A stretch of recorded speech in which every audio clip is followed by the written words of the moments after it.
So I'm assuming if you're watching this video, you saw my thumbnail and you're thinking to yourself, here we go, another Tesla quality issue. Now, it's no secret Tesla's had their issues with quality control in the past and they continue to. In fact, they just received the lowest score from JD Power when compared to 32 other major manufacturers with regards to quality. So it's an issue, it's a thing. Typically, what we see though is the newest car to hit the street is the car that has the most issues. I think Tesla's working through the manufacturing and getting all the kinks worked out. And because of that, you see issues with the cars that just hit the street. The Model Y is a perfect example of this. If you go online, the internet is filled with panel gap photos, issues with the interior, issues with the trunk closing properly. It goes on, but that's a different conversation for a different day. What I want to do today is talk about the issue that I'm having with the paint, give you the backstory and some things to look out for. So if you run into this, if you have a low kind of 2000 VIN Model Y, this is something you need to know.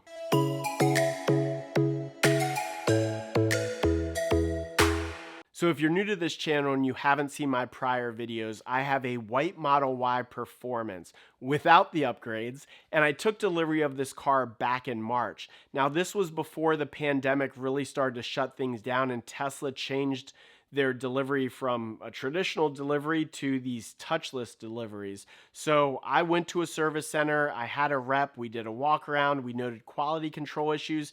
It was a seamless process and I had very few issues that I noted because the car was in really good shape.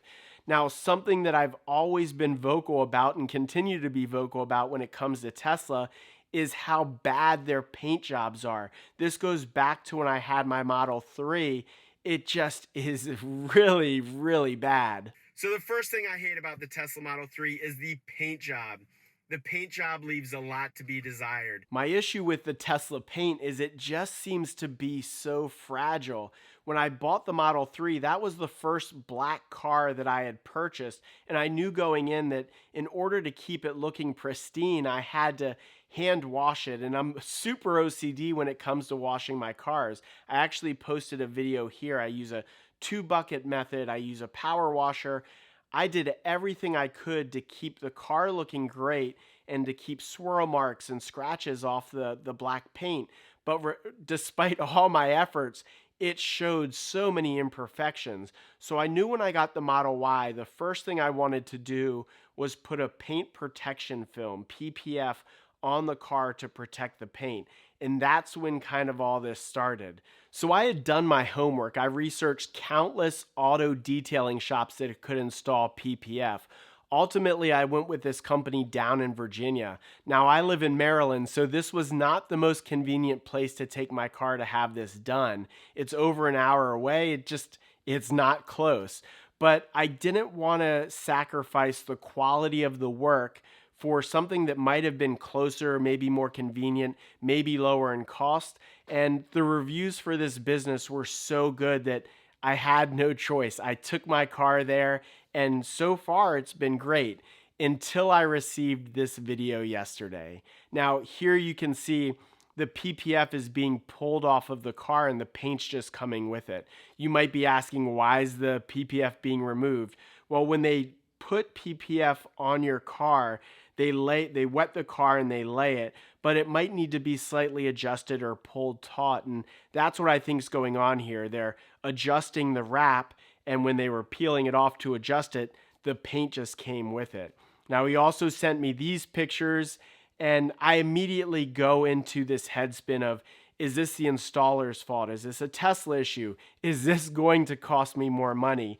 But the owner couldn't have been better to work with. He immediately let me know what the issue was. He gave me the name and contact at Tesla so I could start to talk to them.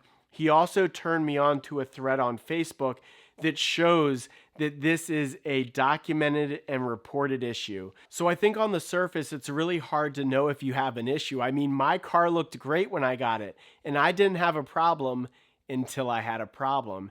And over the past 12 to 24 hours, I've learned a lot about this issue. And that's what I want to share with you, because initially Tesla wasn't covering this under warranty. So there's things you need to document and keep in mind. So if you run into this, you can get Tesla to cover this under warranty. So the first thing I did was I took the pictures that the installer sent me and I sent them to my brother-in-law. He works in a body shop. He shared them with his paint guys, and what they came back with was pretty eye-opening for me. I don't paint cars for a living, so I don't know any of this, but what they noticed was that black behind the paint is the plastic bumper, and as you can see, it's smooth. Well, when you paint plastic, you have to etch it and you have to rough it up. That's what allows the paint to adhere to plastic better. Now, in this situation, it wasn't done, so the paint just peeled off. So that's the first thing to kind of keep in mind. Through the threads, I'm finding that this seems to be an issue with cars that have a VIN between 2,000 and 3,000. So if you have a Model Y with a VIN in that range, you could have an issue. Additionally, it's primarily only happening to white and red colored cars. I don't know why, but that seems to be the trend. Now, when you do run into this, if you run into this, you need to start taking pictures. You also need to start collecting pictures from the online thread showing that it's an issue, because some service centers aren't aware of this yet. So when you take the car in, their pushback is, no, this is on you and the shop you took it to. This is something they did to the car. It's not an issue we have. But as you start to show them that there are other documented issues with this, they will turn the corner and they will replace it. So as it stands currently for me, I have talked to Tesla Service Center in Virginia. They've acknowledged it's an issue and they're ordering a new front bumper being shipped from California. On July 27th, I'm taking my car to the service center. They're replacing the bumper under warranty.